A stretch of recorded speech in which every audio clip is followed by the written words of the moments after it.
आणि पुढच्या काळामध्ये वातावरण पुन्हा एकदा महाराष्ट्रामध्ये सक्रिय होत आहे। जास्त काही मोठं त्याची शेड्यूल नाही आहे, जास्त त्याची इन्सेंटिव्ह नाही आहे, व्याप्तीही खूप नाही आहे, पण अनेक जणांच्या हळद उत्पादक शेतकऱ्यांना मात्र यामध्ये सतर्क राहावं लागणार आहे। ते कसं काय आपण याच्यामध्ये बघणार आहोत। काही भागाचा जो काही अंदाज आहे तो ॲप्लिकेशनवरती आपण देऊयात, ज्यांना सोशल मीडियावरती विरोध केला आहे तो अंदाज आपण त्या जिल्ह्यांची माहिती आपल्या ॲप्लिकेशनमध्ये उद्या संध्याकाळी देण्याचा प्रयत्न करूयात। ठीक आहे, तर बघा येत्या 72 तासामध्ये काही भाग म्हणजे लातूर, सोलापूर, धाराशिव जिल्ह्यामध्ये स्थानिक वातावरणाचा पाऊस पडू शकतो। ती तारीख आहे 24 आणि 25 ह्या दोन दरम्यानमध्ये, ज्या ठिकाणी संध्याकाळच्या वेळेला दिवस मावळता पश्चिमेकडनं ढग दिसतील, दक्षिणेकडे ढग दिसतील, अशा शेतकऱ्यांनी सतर्क राहायचं आहे। यामागचं पूर्ण कारण देखील सांगण्याचा प्रयत्न करतोय। उद्या त्रास नाही आहे, 22ला 24ला देखील त्रास नाही आहे महाराष्ट्रात कुठेच। तर 24च्या संध्याकाळी जाणू शकतो तो म्हणजे बेळगाव, कर्नाटक भागांमध्ये। बाकी इतरत्र ठिकाणची जिल्ह्यांची माहिती आपण पश्चिम महाराष्ट्राची ॲप्लिकेशनमध्ये सांगणार आहे तिथे काय भानगड आहे तारखेला। तर 24 तारखेला लातूर सारख्या ठिकाणी, सोलापूर, धाराशिवच्या काही ठिकाणी स्थानिक वातावरणाची ढगाळ परिस्थिती निर्माण होणार आहे। एकंदरीत मराठवाड्याच्या सर्व जिल्ह्यामध्ये ढग दिसू लागतील। धोके मोठे नाही आहेत, फक्त स्थानिक वातावरणाची भीती सोलापूर, धाराशिव आणि लातूर, त्यामध्ये परभणी पण किंचित प्रमाणामध्ये असर होऊ शकतो, सटकारा पडू शकतो। तर त्यानंतर 24 तारखेनंतर 25 तारखेला बेळगाव, कर्नाटक पश्चिम भाग, हुबळी या भागात मेघगर्जना आणि पाऊस होण्याचा अंदाज आहे। त्यानंतर सोलापूर तालुक्यामध्ये, सोलापूर दक्षिण भागामध्ये काही मोजक्या ठिकाणी स्थानिक वातावरणाचा पाऊस होण्याची शक्यता आहे। त्यामध्ये लातूर आहे, परभणी आहे, बीडमध्येही मोजक्या ठिकाणी आहे आणि नांदेडमध्ये मोजक्या ठिकाणी आहे। विदर्भातल्या शेतकऱ्यांना हळद उकडण्यासाठी कुठलाही त्रास नाही आहे, फक्त एखाद्या ठिकाणी ढग वगैरे दिसले तर झाकून ठेवा, तेवढीच तुम्हाला मर्यादा आहे, ज्यामध्ये वाशिम जिल्ह्याचा आपण समावेश करतो। बाकी नांदेड, लातूर, सोलापूर एक किंचित प्रमाणामध्ये मागच्या पडलेल्या पावसाचाच परिणाम म्हणूयात आपण त्याला, कारण की जवळ असलेल्या कर्नाटकमध्ये असे प्रकार घडू शकतात। त्यामुळे ह्या शेतकऱ्यांनी देखील या 2 दिवस म्हणजे 24, 25 आणि एकंदरीत 26 तारखेला संध्याकाळपर्यंत जिल्हे माहीत झाले तुम्हाला, सोलापूर, लातूर, नांदेड आणि परभणी, थोडाफार बीडचा केज वगैरेकडील भाग। 26, 27 पासून वातावरण पुन्हा मोकळं होईल। त्यामध्ये पश्चिम महाराष्ट्रातल्या काही भाग आहेत त्याची नावं आपण ॲप्लिकेशनमध्ये घेऊयात, ज्या जिल्ह्यांची नावं सोशल मीडिया आपण घेण्याचं बंद केलं आहे। तर त्या तारखेला सुद्धा अशा प्रकारचं शेड्यूल त्या भागांना आहे। त्यानंतर परिस्थिती जी आहे मराठवाड्यामध्ये 27 तारखेला सुद्धा अशी ढगाळ व्हायला सुरुवात होईल। वातावरण 100% क्लिअर जे आहे ते आज पाहायला मिळेल, उद्या सुद्धा पाहायला मिळेल, पण परवापासून म्हणजे 23 तारखेपासून हळूहळू ढगाळ व्हायला सुरुवात होईल। त्यामध्ये मराठवाड्याचा प्रामुख्याने समावेश आहे।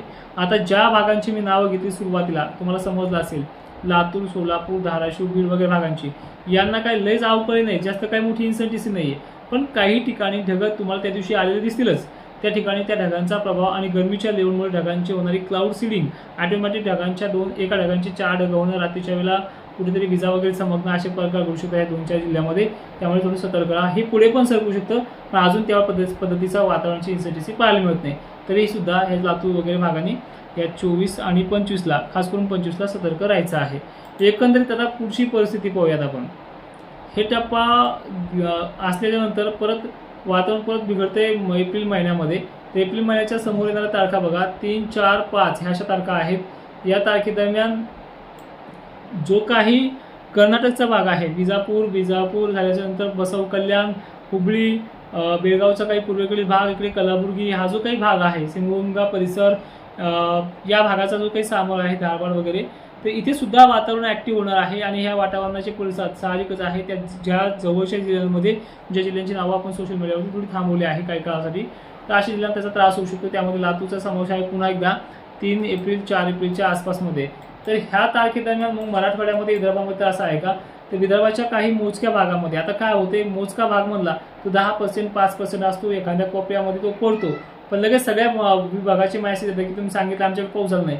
तुम्हाला सतर्क यासाठी करतोय की तुमचं सोन्यासारखं पीक खराब होऊ नये या काळामध्ये। तर या कालखंडामध्ये पुन्हा एकदा 3-4 तारखेदरम्यान लातूर, सांगली, नांदेड परिसर, खाली बघायला गेलं तर आपण थोडासा हिंगोली परिसर, पलीकडे बघायला गेलं तर विदर्भातला काही मोजका भाग, तर अशा भागांना देखील ह्या 3, 4, 5 तारखेदरम्यान सतर्क राहायचं आहे। तर अशा प्रकारचं हे शेड्यूल होतं। त्यानंतर जालना जिल्हा देखील थोडासा स्थानिक वातावरणाचा इफेक्ट, बुलढाणा देखील स्थानिक वातावरणाची इफेक्ट नंतर 4-5 एप्रिलला राहू शकतो। आता पुढचं सेगमेंट असं आहे की महाराष्ट्रामध्ये वातावरणाचे टप्पे मागे टप्पे बनत आहेत, याचा पुढे देखील इफेक्ट राहू शकतो का, अशा अनेक प्रश्नांची उत्तर देखील आपण आजच्या या व्हिडिओमध्ये घेतोय आणि शेवटी तुम्हाला नियोजन देखील सांगण्याचा प्रयत्न करतोय, कुठे कसं नियोजन करायचं ते. हे पहा, हळद उत्पादक शेतकऱ्यांना सर्वात महत्त्वाचं नियोजन म्हणजे आता बऱ्याच जणांचे ज्वारी पण काढायला आलेले आहेत, बऱ्याच जणांच्या हळदी पण उकळायला आलेल्या आहेत. तर आता ही जे येणार आहे सध्या 25 तारखेला, हिची काही व्याप्ती मोठी नाही आहे आणि जिल्हा ही एका साईडचाच आहे. कुठला, जे सुरुवातीला मी तुम्हाला सांगितलं व्हिडिओमध्ये. तर ह्या भागाबरोबरच विदर्भाला किंवा खानदेशला ढगं वगैरे चमकत राहतील, आभाळी पडेल, स्थानिक लेवल एखाद्या ठिकाणी पडेल, पण 100% भागाचं तो नुकसान करणार नाही. जसं मागच्या वेळेस तुम्हाला सांगितलं की 35% वरती व्याप्ती नाही, 65% भागांना धोका नाही, पण 35% काय कमी भाग येत नाही, खूप भाग येतोय. त्या 35 आणि 40% महाराष्ट्राचा अनेक भाग त्यांनी झोडपून काढलाय. उदाहरणार्थ आमच्या घनसावंगीचं सांगायचं झालं तर घनसावंगीचा पश्चिम भाग त्यांनी सोडलाय, पण पूर्वेकडील माशेगाव असेल, आमचे गाव असेल, बोरांनी, राधनी, इकडे एरेगाव, वाटूरपर्यंत बराचसा भाग त्यांनी झोडपून काढलाय. तर अशा प्रकारची ही कंडिशन असते. एप्रिल महिन्यात सुद्धा अशा प्रकारचे झटके आहेत. 18-19 दरम्यान देखील पुन्हा एकदा वातावरण ॲक्टिव्ह होऊ शकतं. आणि विषय विनंती अशी आहे, अशा प्रकारचा सगळा शेड्यूल होता. सविस्तर माहिती आणि अजून संपूर्ण माहितीसाठी आपण आपल्या ॲप्लिकेशन डाउनलोड करा, जे प्ले स्टोअरला आहे, तोडकर हवामान अंदाज नावाने. 4.4ची त्याला रेटिंग पण मिळालेली आहे, चांगल्या पद्धतीने प्रतिसाद देखील मिळाला आहे. आणि ह्या ॲप्लिकेशनवरती उद्याचा लाईव्ह असणार आहे, त्या ॲप्लिकेशनवरती या. परत एकदा 24 आणि 25 तारखेबद्दल स्पष्टपणे सांगण्याचा प्रयत्न करतोय. 24 तारखेला ढगाळ वातावरण, स्थानिक वातावरण, लातूर जिल्ह्यामध्ये गरमीचं वातावरण बनणार आहे. 4-2 ढगामुळे त्या ठिकाणी झालेला पाऊस असणार आहे. काही ठिकाणी तो पडेल, सगळीकडे तो पडणार नाही. इकडनं WD देखील पाकिस्तान कराचीला याच दिवशी 25 तारखेला परेशान करणार आहे. गुजरातपर्यंत त्याची शक्यता आहे. गुजरातकरांना देखील या दिवशी सतर्क राहायचं आहे, ज्यामध्ये राजकोट, उत्तरेकडील भाग, राजस्थान परिसर, लखनौ, हैदराबाद परिसर इकडे जो आहे, कराची वगैरे भाग, ठीक आहे. या 25 तारखेला देखील या भागामध्ये सुद्धा हा पडसाद उमटू शकतो. बाकी तुम्हाला काही प्रश्न असतील तर कमेंटमध्ये करा, उद्याच्या व्हिडिओमध्ये आपण ते घेण्याचा प्रयत्न करू. जय शिवराय, धन्यवाद.